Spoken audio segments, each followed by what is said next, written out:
बिस्मिल्लाहिर्रहमानिर्रहीम। Dear students, अस्सलाम वालेकुम। जैसा कि आपको पता है कि हम वीडियो लेक्चर के जरिए अपनी तालीम का सिलसिला जारी रखे हुए हैं, तो आज का हमारा जो क्लास 10 के लिए इंग्लिश का लेक्चर है गर्ल्स एंड बॉयज़ के लिए, लेक्चर नंबर 6।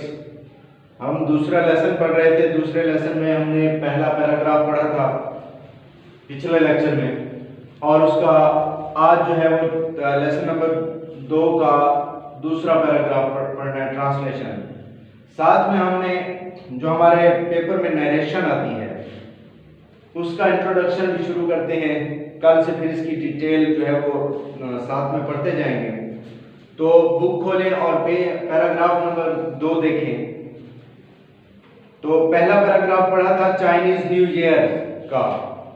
तो उसमें आखिर में वो कहता है here are some traditions associated with Chinese new year, के कुछ रिवायात या कुछ रिवाज दर्ज झैल हैं जो चीनी साल नौ से मुंसलिक हैं।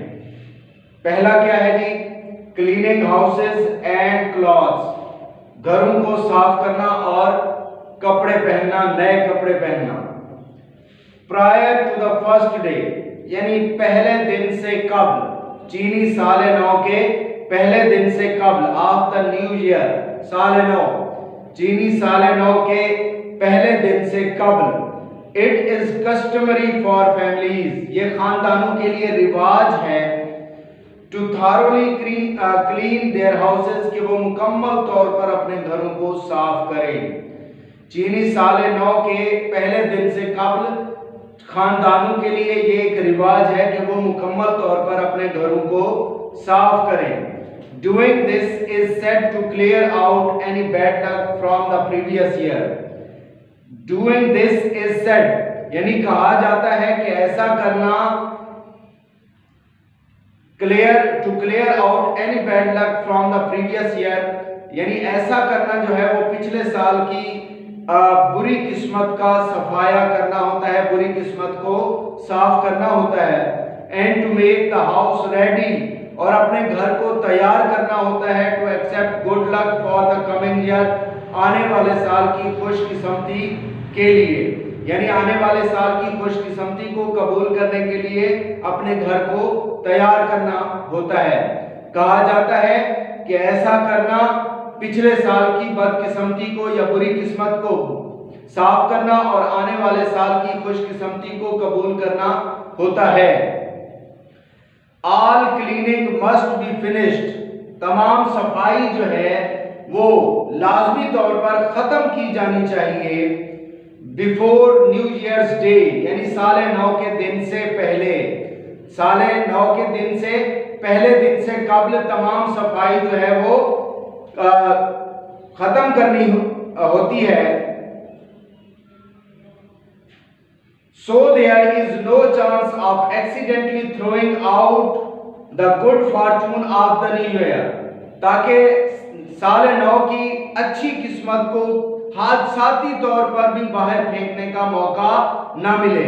यानी ऐसा ना हो कि आप साल नौ के आगाज से कबल अपने घरों की सफाई ना करें, बल्कि साल नौ के आगाज में ही आप करें। तो ऐसा ना हो कि वो कहते हैं कि जो नए साल की आने वाली किस्मत होती है वो भी किसी तरह साफ होकर बाहर फिर ना चली जाए। Wearing black is not allowed, स्याह लिबास पहनने की इजाजत नहीं होती। Due to its association with death, यानी मौत से इस रंग की वाबस्तगी के सबब, मौत से वाबस्तगी के सबब स्याह रंग पहनने की इजाजत नहीं होती। हाउएवर, ताहम, वेयरिंग रेड इज इनकरेज्ड, यानी सुर्ख लिबास पहनने की हौसला अफजाई की जाती है। As the colour is associated with warding off bad spirits, जैसा कि इस रंग का पहनना जो है वो बदरूहों को टालने के मुतरादिफ होता है, बदरूहों को टालने जैसा होता है। तो दोबारा इस पैराग्राफ को बामुहावरा देखें। Prior to the first day of the new year, it is customary for families to thoroughly clean their houses, यानी साल नौ के पहले दिन से कबल तमाम खानदानों के लिए ये एक रिवाज है कि वो अपने घरों को मुकम्मल तौर पर साफ करें। Doing this is said to clear out any bad luck from the previous year. कहा जाता है कि ऐसा करना पिछले साल की बदकिस्मती को बाहर फेंकना होता है। And to make the house ready to accept good luck for the coming year, और अपने घर को आने वाले साल की खुशकिस्मती के लिए तैयार करना होता है। All cleaning must be finished before New Year's Day. तमाम सफाई जो है वो साल नौ के दिन से कबल खत्म कर लेनी चाहिए। So there is no chance of accidentally throwing out the good fortune of the new year, ताकि नए साल की आने वाली खुशकिस्मती को हादसाती तौर पर भी बाहर फेंकने का मौका ना मिले। Wearing black is not allowed due to its association with death. मौत से वाबस्तगी के सबब स्याह लिबास पहनने की इजाजत नहीं होती।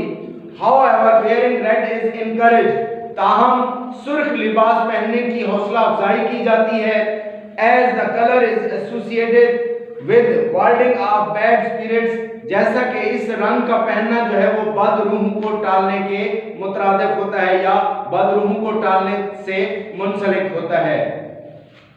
तो ये है आज का हमारा ट्रांसलेशन का पैराग्राफ। इसके वर्ड मीनिंग में आपको लिखवा देता हूं।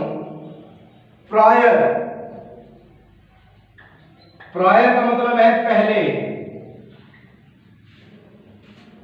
कस्टमरी,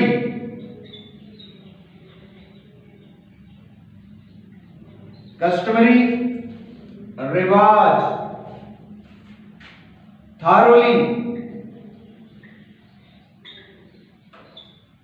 थारोली मुकम्मल तौर पर।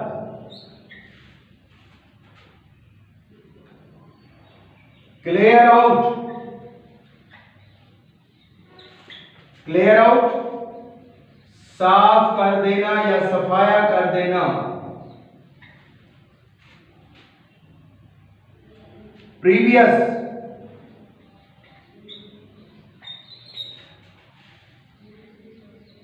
पिछले या पिछला।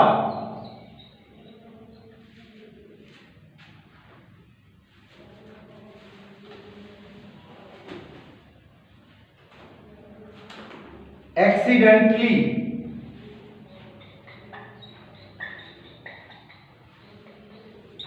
हादसाती तौर पर।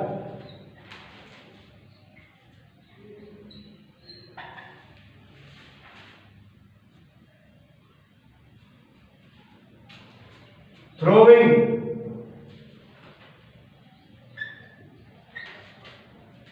फेंकना।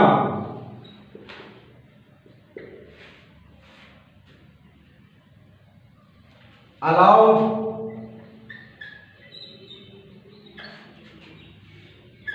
इजाजत दी।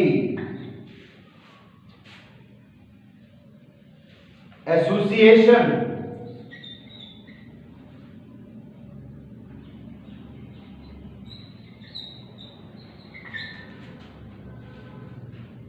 मुंसलिक होना।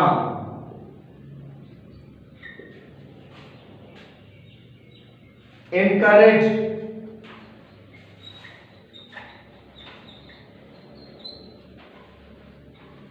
हौसला अफजाई की। तो ये वर्ड मीनिंग्स हैं, आपने इनको लिख लेना है। साथ में हम इंट्रोडक्शन टू द नरेशन के नरेशन होती क्या है ये आप लिख लें जल्दी से।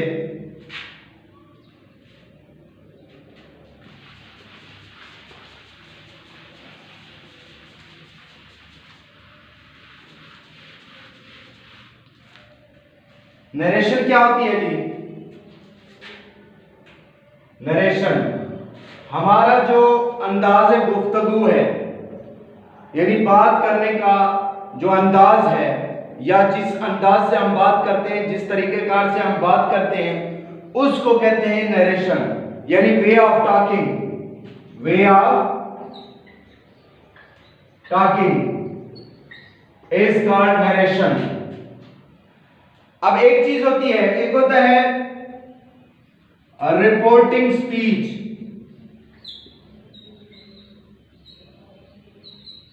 रिपोर्टिंग स्पीच, और दूसरा होता है रिपोर्टेड स्पीच। Reported speech.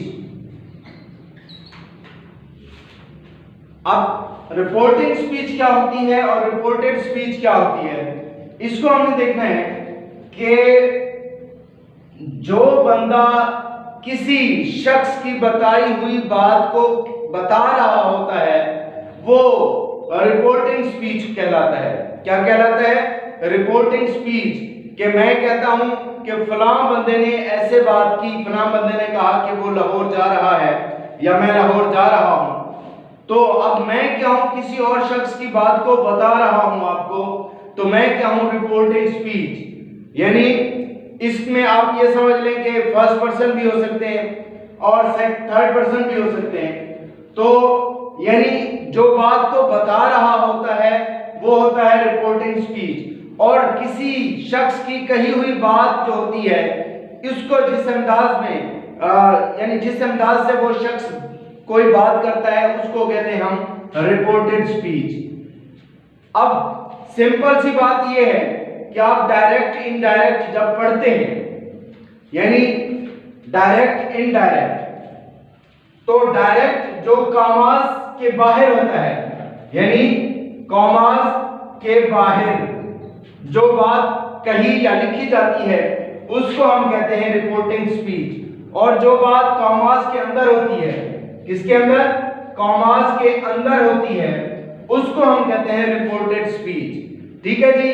अब डायरेक्ट स्पीच क्या होती है और इनडायरेक्ट स्पीच क्या होती है? डायरेक्ट स्पीच और इनडायरेक्ट स्पीच। अब डायरेक्ट स्पीच होती है कि किसी शख्स की कही हुई बात को हूबहू उन्हीं अल्फाज में बयान कर देना क्या कहलाता है? डायरेक्ट स्पीच कहलाता है। क्या कहलाता है?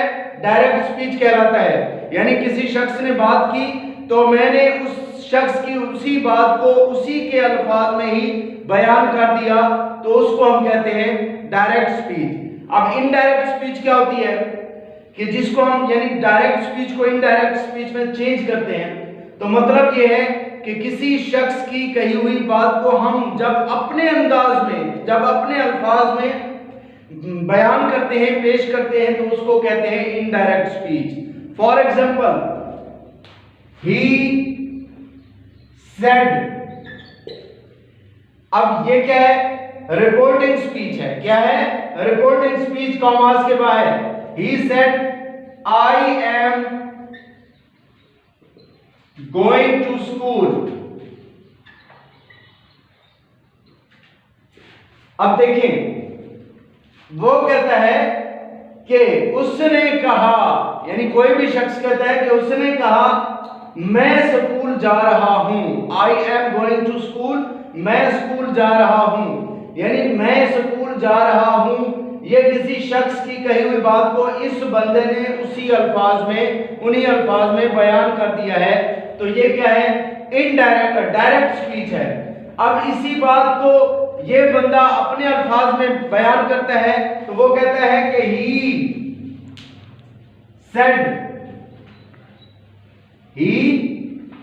सेड या टोल्ड दैट। कॉमास को हटाएंगे, दैट लगाएंगे। ये फर्स्ट पर्सन है तो सब्जेक्ट के मुताबिक तब्दील होगा। He said that he. अब बाहर माजी है तो अंदर भी माजी में तब्दील करेंगे, that he was going to school. He said या he told that he was going to school।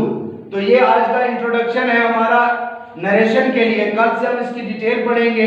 यहां तक आपने अच्छी तरह देखना है और सबक जो पढ़ा है वो भी याद करना है। Thank you and have a nice day.